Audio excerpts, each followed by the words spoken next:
Okay, my name's Hazem, and today we're gonna learn how to terminate a 66 block. So this is a 66 block, and what you want to look at first of all is you want to decide.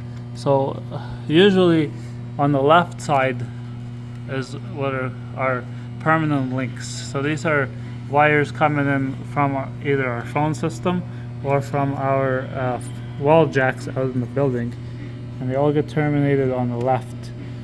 And then on the right is our cross connect. So this is our Nortel system right here, and so our Nortel has these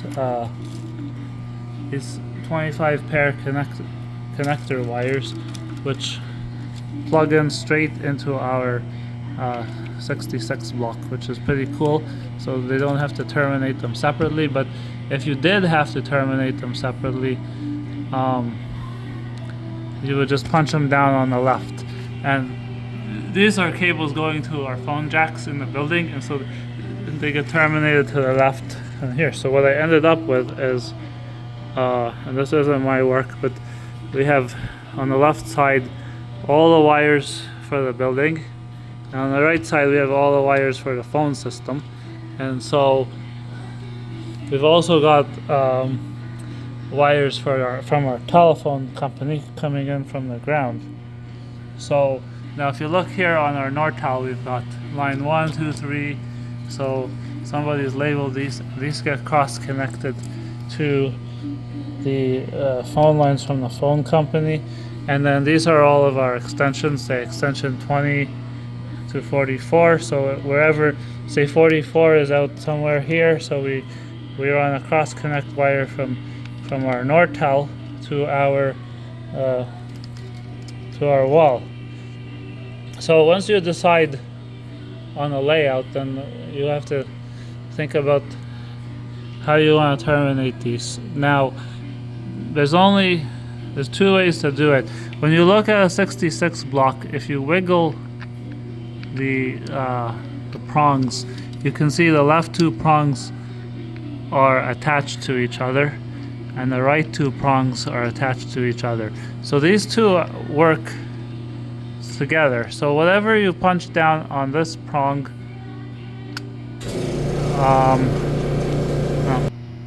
whatever you punch down on the left prong ends up on the second prong. So if we've got dial tone here, we've got dial tone here. Whatever you punch on this prong ends up on this prong. But you see, this wire does not talk to these two prongs on the right. So the only way to make that work, if you wanted to do that, is to add what's called a bridging clip, which is just basically a piece of metal. So some people use a piece of metal like this. So this is a bridging clip, and we just push the bridging clip onto the center two prongs, and now the left prong and the right prong are all one prong. And so this takes a signal from this side and ends it up on this side. And so now we run our cross connect wire from the right side to the next block. Now some people are lazy, and they also cheap, so they want to split this whole 66 block.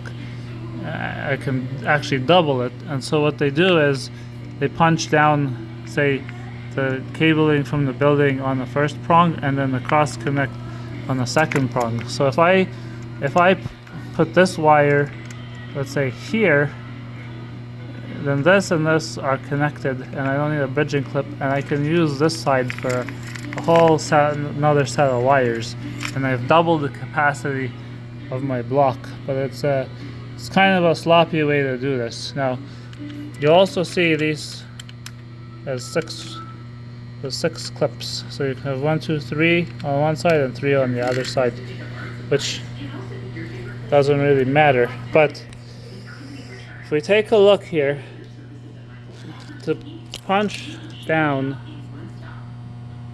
a wire, what you want to do is just pick where it's going, and you want to feed it in through so I'm going to start at the top here. So I'm going to feed my wire in through the slot, just like that, with the stripe going in first and the solid going in second here. Oops. So then you gotta feed it right into the hole here, and you want to be careful. So you just, now actually they went on top, so actually it might be a better way. The standard way of doing it is to go through the top. So we're just gonna wire this in to the top. And once you've done that, you take your 66 tool. Now you can see this edge is the sharp edge. So zoom in here. You can see the sharp edge has a blade on it. So see, I'm gonna do this again. Now we're gonna zoom in. So we're gonna take our wire and we're gonna push it into our holder here, just like that. We don't have to go too far, but oops, the blade fell out. So we want our blade to be nice and secure, and then we want to make sure. So you don't want to, now if you now see it, if my cutting side is facing up, then what's going to happen is I'm going to cut my wire and it's going to fall off completely. So you want to make sure that your cutting side is facing down, or whichever piece. Think about what you're cutting off. So in this case I'm cutting off this part of the wire, so then I'm just going to hold it there and I'm going to push down, and that punches down the wire. And I can do this again. So I'm going to line this up and I'll punch this down, and now we've punched. Now if you look closely, if you didn't do it correctly, you should do it again. So if your wire is not sitting all the way at the back, it's probably because you're making a video and you're not paying attention. So you want to push it all the way to the back. So once you've done that, then you can pull off the old wire just like that. So you might have to wiggle it a bit until it breaks. So this should be enough. Now if it didn't cut correctly, you maybe have to do it a second time. Let's see. So now this is totally secure. Now to be 100% sure that it's good, you can put a butt set on this prong and this prong and see if you get dial tone, assuming that that's what you're testing. But yeah, that's basically it. If you have any questions, please post a comment. Oh, and one more thing. So I digress, but because this is Nortel connected to the left side of this block, we can also connect a pair to the right side, but